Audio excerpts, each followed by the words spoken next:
La realeza oculta más que coronas. Oculta secretos forjados en acero y lágrimas.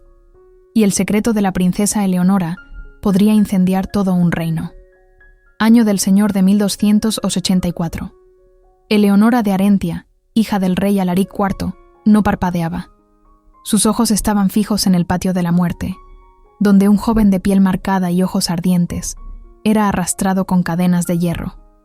Su nombre: Cael, hijo de esclavos, acusado de conspiración. Pero Eleonora conocía la verdad. Él no conspiraba contra el trono, sino contra el destino que lo encadenaba. Lo había conocido en la oscuridad, entre los muros mohosos de la cocina de los sirvientes, una noche en la que había escapado de las garras de un pretendiente ebrio de la corte. Él la escondió, arriesgó todo, y ahora pagaría el precio. Las cadenas tintineaban como campanas fúnebres, y cada paso arrastrado de Cael era un golpe en el pecho de la princesa. «Majestad», dijo el verdugo, «será ahorcado al sonar la 9ª campanada». El rey no dudaba. El pueblo exigía sangre, el consejo, orden. Pero nadie sabía del amor que comenzaba a arder en silencio, como brasas bajo las cenizas de la tradición.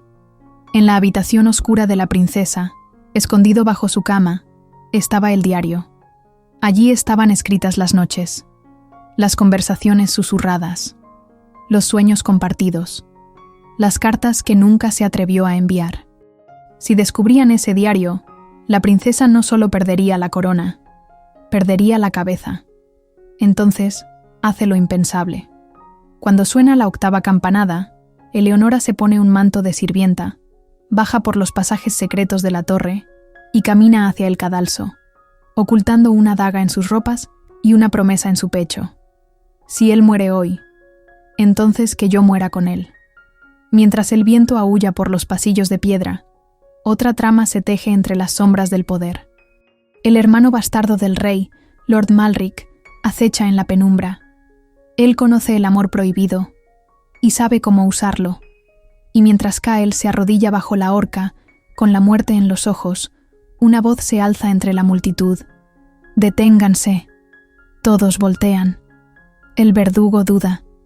El rey se enfurece. El pueblo guarda silencio. Y allí, en medio del lodo y el miedo, aparece la sirvienta.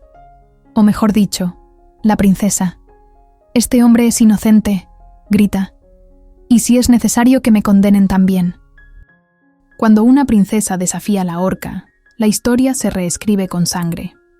El caos irrumpe en el patio real.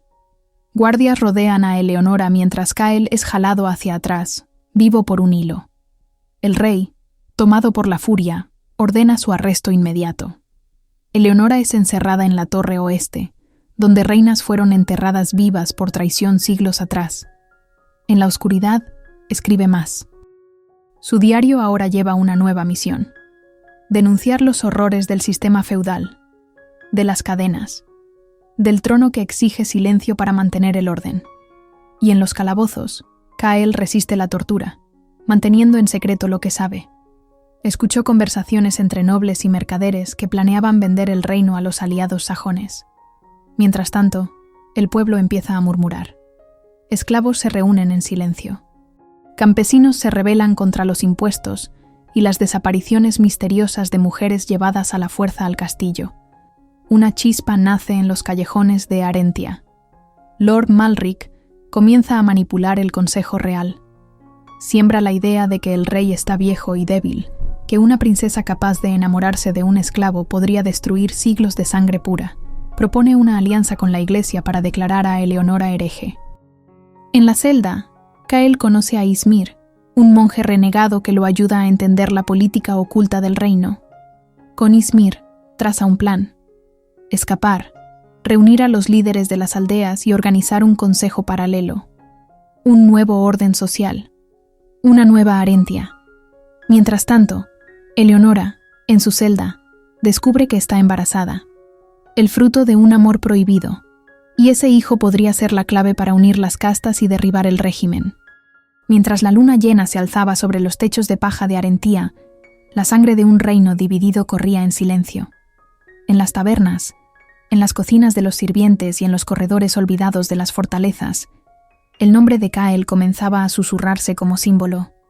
Ya no un esclavo. Ahora, un posible libertador. Ysmir conduce a Kael por túneles olvidados que cruzan bajo la antigua ciudad, saliendo por la cripta de un viejo templo pagano. Desde ahí, se dirigen al bosque de Belhart, donde se reunirá en secreto el Consejo de las Sombras, una asamblea de campesinos, artesanos, exsoldados e incluso sacerdotes disidentes. Hombres y mujeres cansados de opresión, dispuestos a morir por un nuevo orden. Mientras tanto, en el castillo, Eleonora enfrenta su mayor prueba. Llevada al gran salón encadenada, ante el rey, la corte y la iglesia, recita sin vacilar un discurso sobre justicia y libertad. Habla del amor prohibido, de la verdad oculta en las prisiones, de los cuerpos esclavizados y de la hipocresía de los nobles. Algunos la miran con desprecio. Otros, en silencio, bajan la cabeza y lloran. El rey Alaric duda por primera vez, pero Lord Malric actúa rápido. Convence al alto obispo de declarar a Eleonora impura. Exige que sea quemada como hereje. Sin embargo, antes de que la sentencia se selle, un pergamino llega a manos del rey, interceptado por mensajeros fieles a Ysmir. En él están los nombres de los traidores que planean entregar Arentia a los sajones. La mayoría forma parte del Consejo Real. El caos se instala en la corte. El rey, confundido y traicionado, se retrae. Ordena que Eleonora regrese a prisión, pero esta vez bajo vigilancia directa del comandante Tarion, un caballero que juró lealtad a la corona, pero que guarda un respeto secreto por la princesa. En los bosques, el Consejo de las Sombras acepta a Kael como representante del pueblo oprimido, un símbolo viviente de la mezcla de castas que el viejo mundo teme.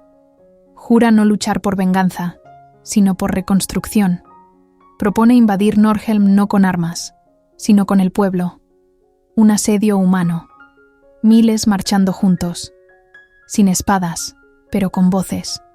Y esa noche, frente a las antorchas encendidas del consejo, Kael alza las manos y dice: que Arentia deje de ser un nombre de trono y se convierta en el nombre del pueblo. El amanecer nació sangriento sobre los campos de trigo alrededor de Norhelm. Miles de pies descalzos pisaban la tierra endurecida, viniendo de aldeas, bosques y cuevas.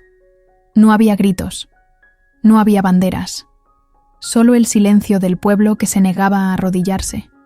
Kael marchaba al frente, junto a Ysmir, con una antorcha encendida en mano. A su alrededor, hombres con azadones, mujeres con cuchillos de cocina, jóvenes con lanzas hechas de ramas. El Consejo de las Sombras había encendido la mecha de la revolución. Mientras tanto, dentro de la fortaleza, la princesa Eleonora entraba en trabajo de parto.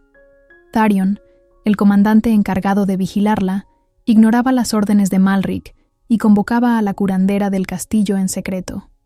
El nacimiento del niño era inminente, y con él, el destino de una nueva estirpe. En el salón real, el rey Alaric se debatía entre el honor y el miedo. Lord Malric, ahora con control sobre la mitad del consejo, proponía armar arqueros sobre los muros y diezmar a los manifestantes antes de que llegaran a las puertas. «Es mejor enterrar 1000 campesinos hoy que arrodillarse ante uno mañana», susurraba. Pero Alaric dudaba. Algo en el tono de los vientos lo asustaba. Algo en la fuerza silenciosa de aquella marcha. A las puertas de la ciudad, Tarion desobedece órdenes directas de disparar. Manda abrir los portones. El pueblo entra. Empieza el enfrentamiento. Guardias reales intentan contener a la multitud, pero el número de insurgentes crece en cada esquina. El pueblo invade los graneros, libera a los esclavos, distribuye comida. Un grupo intenta invadir los aposentos de Malric, pero es repelido por caballeros de élite. Un cerco se forma alrededor de la torre oeste, donde Eleonora grita en dolores de parto, mientras la curandera corta las sábanas para contener la sangre. Ysmir lidera a un grupo de insurgentes hacia los archivos del castillo y revela documentos antiguos, acuerdos secretos entre nobles y ejércitos extranjeros. Los documentos son llevados al pueblo y leídos en voz alta. La ciudad, enfurecida, comienza a dividirse. Unos huyen, otros se arman. Kael llega a las puertas del Salón Real. Allí, enfrenta a los soldados de Malric. En un combate brutal, cuerpo a cuerpo, Kael se destaca no por la fuerza, sino por la precisión. Derriba a 3 hombres, desarma a un cuarto y llega a la escalinata del trono. Allí, encuentra a Malric, vestido para la guerra, espada en mano. Los dos se enfrentan. ¿Un bastardo desafía el trono?, escupe Malric. «Un bastardo que el pueblo eligió», responde Kael, alzando su hoja improvisada. Luchan. El sonido del acero resuena por el salón. Malric es experimentado, pero Kael es veloz, y lucha como quien no teme a la muerte. Cuando Malric se descuida, Kael lo hiere mortalmente en el abdomen. Malric cae. En ese mismo instante, un llanto rompe el aire. Nace el hijo de Eleonora. Kael es llevado hasta la torre, donde encuentra a la princesa exhausta, pero viva, con el niño en brazos. Se miran, sucios de sangre y esperanza. Y Tharion, de rodillas, jura lealtad al nuevo tiempo que comienza. El cuerpo de Lord Malric fue arrojado a una fosa sin honores, quemado antes del amanecer, para que el pueblo no transformara su muerte en espectáculo. Pero el silencio que siguió fue más peligroso que cualquier levantamiento. El rey Alaric desapareció esa misma noche. Su anillo real fue hallado sobre el cojín de terciopelo del trono. La ciudad cayó en estado de choque.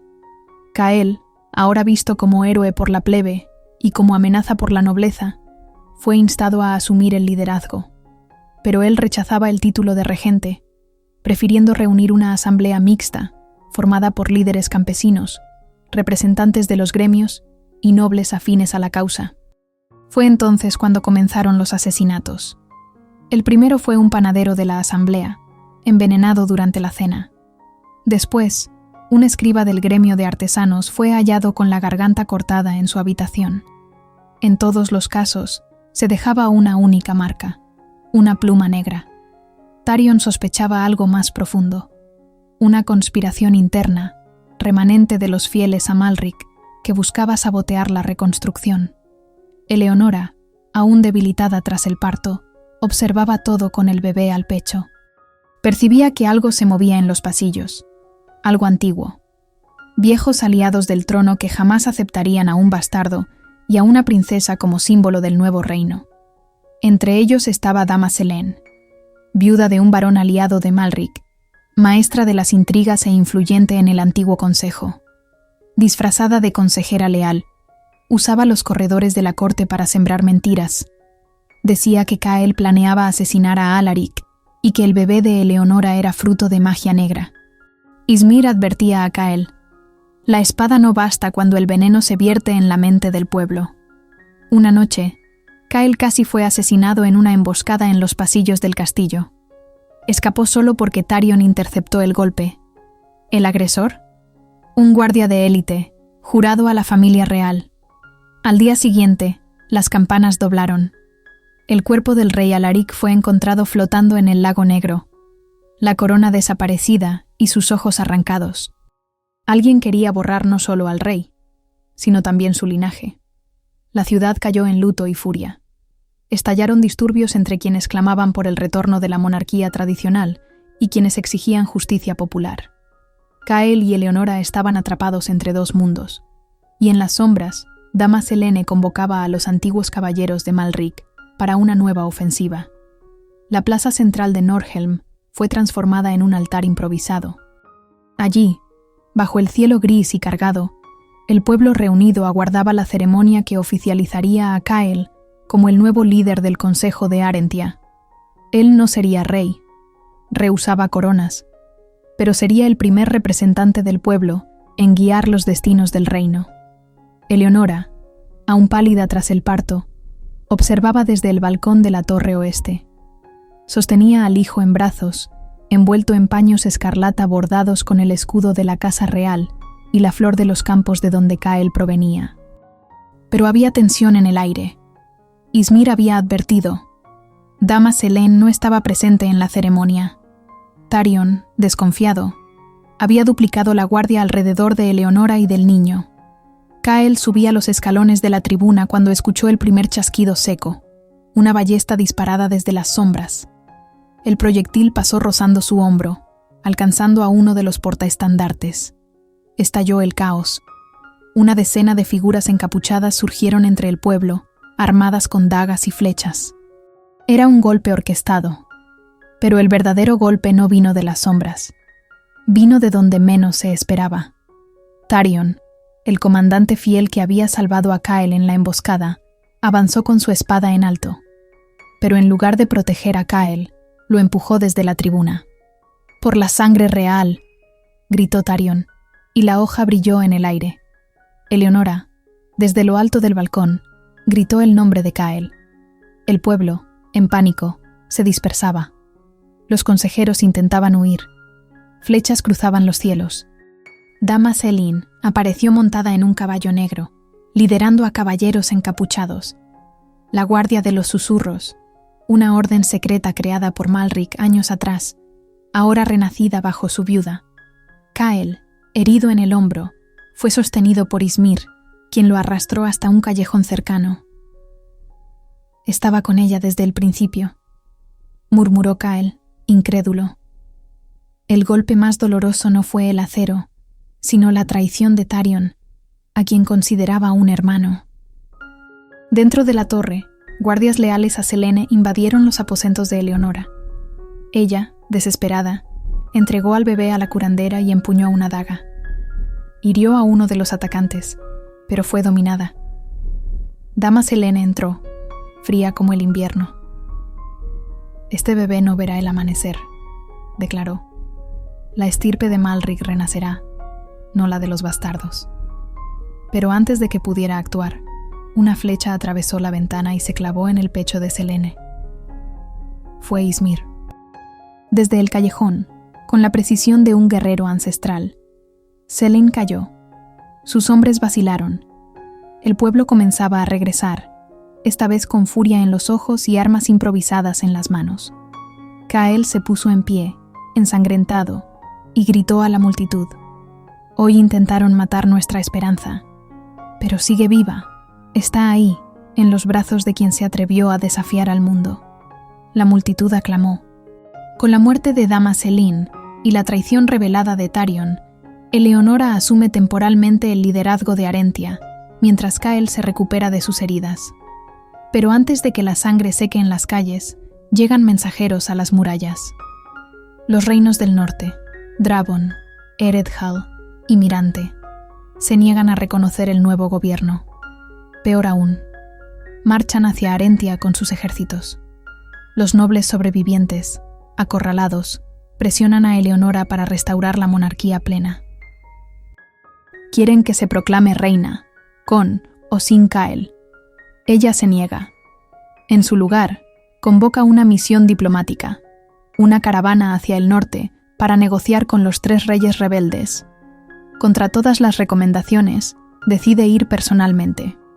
Les mostraré que este nuevo reino es más fuerte que el acero. Está hecho de verdad. Kael, aún convaleciente, protesta.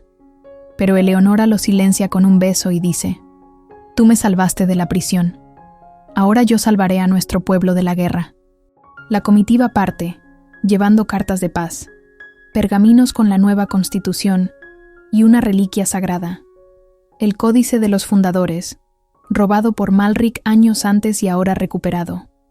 El códice prueba que la estirpe de Kael desciende de uno de los clanes originarios del reino, y que su unión con Eleonora no solo es legítima, sino profética. En el castillo, Kael reorganiza la ciudad, reestructura la guardia y descubre algo alarmante. Hay espías de Eredhal infiltrados en la corte, y algunos nobles del sur planean vender Arentia a cambio de tierras y títulos, mientras Eleonora negocia en Mirante, enfrentando las provocaciones del joven rey Edrin, un diplomático rebelde. Sir Vaelor, que se presenta como mediador, entrega a los enemigos el itinerario completo de la comitiva. Es una trampa.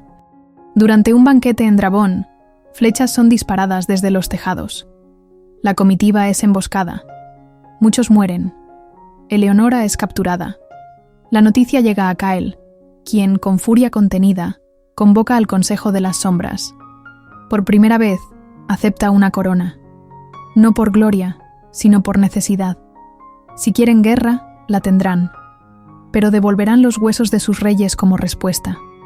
Kael cabalgaba hacia el norte con su guardia personal y los miembros más leales del Consejo de las Sombras. En su pecho, el amuleto de Eleonora. En el corazón, el peso de un amor amenazado por la guerra y la distancia. Mientras tanto, en la fortaleza de Drabón, Eleonora permanecía prisionera en una torre aislada. Su cuerpo estaba debilitado, pero su espíritu, intacto. Se rehusaba a arrodillarse ante Edrin, el rey joven y vanidoso, que intentaba seducirla con promesas de protección y trono. Eleonora respondía solo con silencio y desprecio. En su interior, repetía: Kael vendrá, porque su amor es más fuerte que el miedo a un ejército. En ausencia de Kael, Lord Gellert da su paso final. Soborna a parte del consejo, declara que Kael actuó por cuenta propia al marchar hacia el norte, y en una asamblea secreta se proclama regente interino.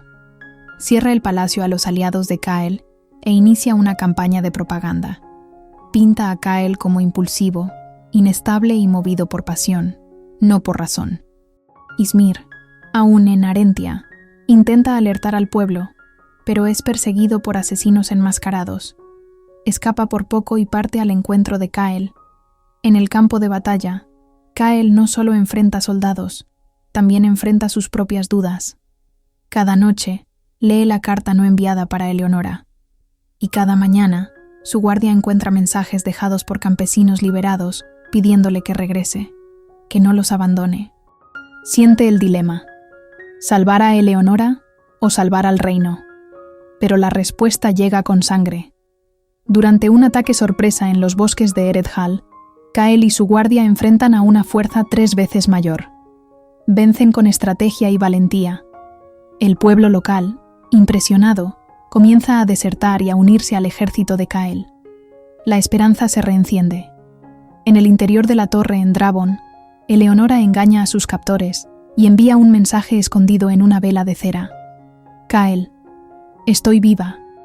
Trae la verdad. Trae fuego. Tráete a ti. La vela llega a Kael gracias a Ysmir. Kael lee el mensaje. Guarda silencio. Luego, con la carta de ella en una mano y la espada en la otra, se vuelve hacia sus hombres y dice: Hoy no luchamos por tierras, luchamos por amor. Y esa es una batalla que jamás perderé. Kael llegó a las puertas de Drabón con un ejército formado por antiguos campesinos, desertores, líderes de aldeas y guerreros libres. Al frente, portaba la bandera de Arentia, rediseñada con el símbolo de la unión, la corona dividida por una espada y la rosa negra de Eleonora. Dentro de la fortaleza, Eleonora había sido llevada al salón del trono de Edrin. Él pretendía exhibirla como trofeo ante su pueblo y sus aliados, pero ella, incluso encadenada, lo miraba con ojos desafiantes. «Puedes tener mi prisión, Edrin», dijo, «pero jamás tendrás mi rendición». Afuera, Kael envía un ultimátum. Edrin se ríe y decide luchar. La batalla es violenta. Arcos disparan desde lo alto de las murallas, pero Kael comanda el sitio con precisión. Utilizando ingenios de madera improvisados, abre brechas en las defensas. Las tropas de Drabón retroceden ante la determinación de los soldados de Kael, que no luchan por oro, sino por una promesa: justicia. Dentro del castillo, Eleonora aprovecha la confusión para actuar. Usando una pequeña hoja escondida que le había quitado a un guardia, hiere a sus captores y escapa por los pasillos. Encuentra refugio en las mazmorras y libera a prisioneros, entre ellos, un antiguo aliado de su padre, Sir Maeron, ahora desfigurado, pero aún leal. Cuando Kael irrumpe en los salones principales, encuentra a Edrin esperándolo, espada en mano. Comienza el duelo. Las espadas se cruzan bajo el vitral roto de la cámara real. Es un combate de ideales. Arrogancia contra honor. Conquista contra sacrificio. Kael está a punto de caer, pero al ver a Eleonora aparecer tras Edrin, libre y armada, renueva sus fuerzas. Con un movimiento final, desarma al joven rey. Pero en lugar de matarlo, le extiende la vida bajo una sola condición. Reconoce a Arentia. Reconoce a nuestro pueblo. Reconoce que el amor puede vencer a la tiranía. Edrin, humillado, cede. El tratado de paz se firma esa misma noche. Y al amanecer, Kael y Eleonora caminan por los campos de Drabón juntos, libres por primera vez desde el inicio de la revuelta. El regreso de Kael y Eleonora a Arentia no fue celebrado con flores, sino con miradas frías y puertas cerradas. La ciudad que habían salvado estaba envuelta en desconfianza. Durante su ausencia, Lord Gellert había consolidado el poder en el Consejo, nombrando nuevos miembros y difundiendo la idea de que Kael había abandonado al pueblo en busca de gloria personal. Al poner pie en el salón de piedra, Kael sintió el peso de la traición. Gellert, de pie bajo el escudo real, lo saludó con ironía. El héroe regresa, pero los héroes no gobiernan, Kael. Gobernar exige sangre fría, no corazón ardiente. Eleonora, furiosa, exige la renuncia inmediata de Gellert. El consejo se divide. Algunos aplauden. Otros murmuran que la princesa se dejó corromper por el amor. Que una madre no puede liderar un reino que sangra. En la oscuridad de la noche, un documento falso circula entre nobles y comerciantes. Una supuesta carta de Kael pidiendo apoyo extranjero para tomar el trono por la fuerza. El pueblo, confundido, empieza a dividirse. Mientras Kael intenta restaurar la confianza, Eleonora reúne a antiguos aliados, incluido Sir Meron, para descubrir el origen de la falsificación. Descubren que Gellert tiene vínculos con banqueros de Mirante y está comprando lealtades para preparar un golpe final. En la víspera de la ceremonia de revalidación del consejo, Kael es envenenado. Sobrevive por poco, gracias a la intervención de Ysmir y de la curandera que había asistido a Eleonora en el parto. La noticia sacude al pueblo. Eleonora asume el mando interino. En el trono de piedra, declara con voz firme: «Hoy no hablo como princesa. Hablo como mujer que amó a un hombre y creyó en un mundo nuevo. Si la verdad nos cuesta la corona, que así sea, pero no me arrodillaré ante mentirosos». El discurso resuena. El pueblo se reúne en las puertas del castillo. En respuesta, Gellert intenta huir. Es capturado por campesinos que invaden la sede del consejo y lo entregan a la guardia de Kael, quien ya se recupera, aunque aún debilitado. Se fija el juicio de Gellert para el día siguiente.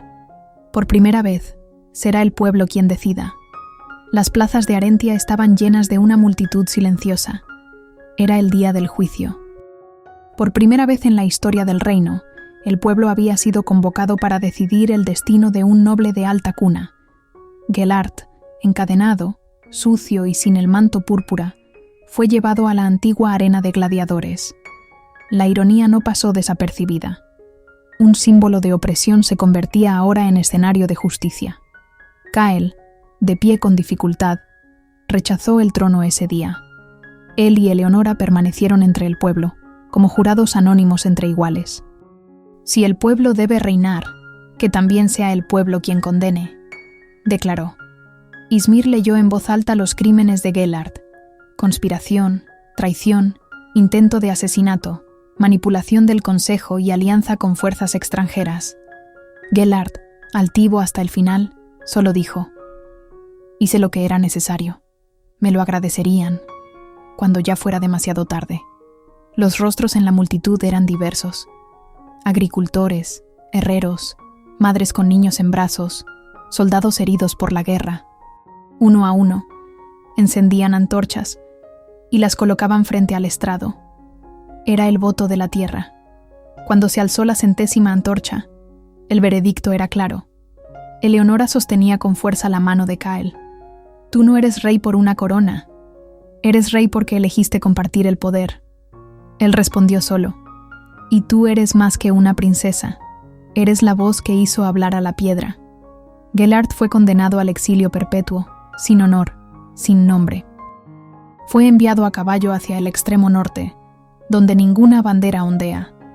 Esa noche, Kael y Eleonora caminaron solos por el salón de piedra. por primera vez, en paz. No hubo coronación ni celebraciones, solo el sonido de 2 corazones sobrevivientes. El silencio tras la justicia no duró. Desde las llanuras olvidadas del este, llegaron rumores de un antiguo general exiliado.